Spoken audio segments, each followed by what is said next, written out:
E sta gente lo sa che esce pensa. No, io vi devo dire la verità, veramente ve l'ho detto già prima, mi ripeto perché mi fa piacere. Io ci ho fatto delle domande a lui, ho detto, ma sono tutti studenti, studiano musica, solfeggi, canti, la fanno, tutto quanto. Dice sì. Poi ho detto, questo signore, cioè, questa è una mia. Questo signore dice, questo qui è una bella vocella, fa il posteggiatore. Allora, il posteggiatore, abitualmente, queste sono tutte cose che me l'hanno insegnate tutti questi grandi, perché io ho avuto la grande fortuna di essere un vicerino in piazza Stimosa. Lasciamo stare i cantanti che abbiamo ascoltato. Cioffi, ho avuto il piacere di stare con lui, mangiare con lui, scherzare con lui, con il figlio Gigino, con Gigi Pisano, con Bonacura, con Mazzocco, con Rendere, con Vianni, con Fiore, con tutti questi grandi, compreso Eduardo, il papà suo, è stato pure un grande autore di canzoni che ha fatto dalla prima a Sonnambula in poi. Praticamente, quando si parlava dei posteggiatori, alle volte noi andavamo a mangiare perché, sapete, una napolitana così è, specialmente noi che facciamo questo mestiere. Allora, facciamo un po', mangiamoci un maccherone insieme, dimmi un po' che hanno faticato assai. Poi ci sentivano i muratori, dicevano, ma capisci che hanno faticato? Però andavamo insomma, a mangiare, insomma, queste famose trattorie, casarecce. Pensate che Giuseppe Anegata lo voleva portare a mangiare e poi ritorna indietro ai grandi ristoranti, tipo Teresa, Bersagliere, o Paolo del Vesuvio, in Coppo Terrazzo, che mi chiamava a me e diceva, vieni a casa, fammi piacere, portami a Mattozza a Piazza Carità. Maestro, Mattozza a Piazza Carità, chi le fa Lanzarote, fa questo, ma ancora là, chi le può fare un bello maccherone a modo mio. Perché Giuseppe Anegata le piaceva molto mangiare e molto bere, però quando era venuto a lavorare.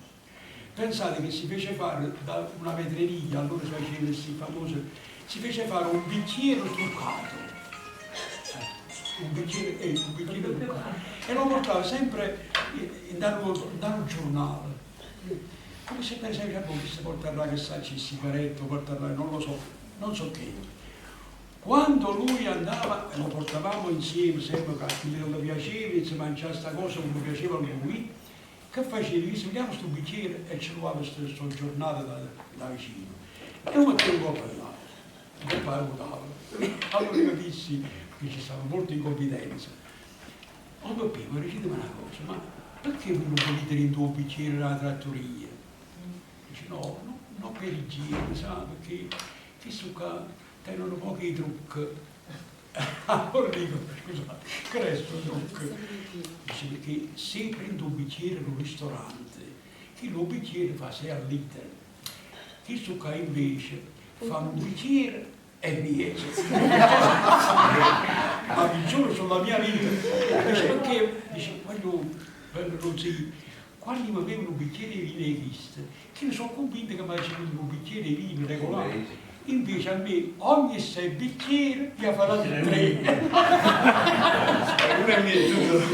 E si usciva fino per esempio dei posteggiatori. Io ho avuto il piacere di conoscere a Ciccio.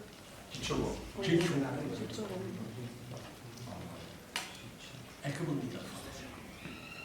Avete mai sentito Ciccio Conte? L'ho sentito nominato per la verità, ma non lo conosco. Ce lo faccio sentire io fra 5 selezioni. Il signore era una bella uscita, perché sì.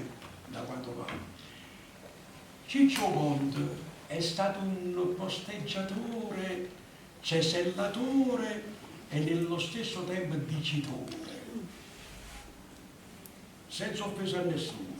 Se voi sentite qualcosa di Ciccio Conte, dicete grazie Mario Trevi che mi hai fatto sentire piacere sentire qualcosa. E già prima si lo tengo a portare di mano.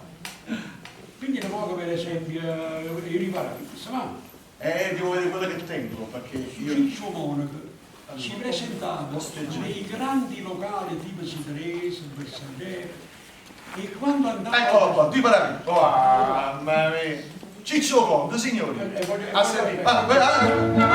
Allora che è successo? che quando lui si accingeva per andare sotto alla hall del Vesuvio, il ristorante Vesuvio, l'albergo Vesuvio, per cantare in Coppa Terrazzo, perché qua c'è un terrazzo, che è un ristorante alla Coppa, che si vede proprio in Napoli sotto a mano, non lo vogliono far cantare.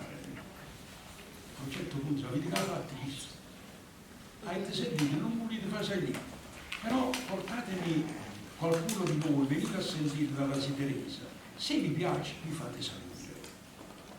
Ma andai a uscire dell'albergo a sentire questo ciccione. Il giorno dopo diventò il cantante fisso dell'Hotel Vesuvio di Napoli, si è venuto a Napoli,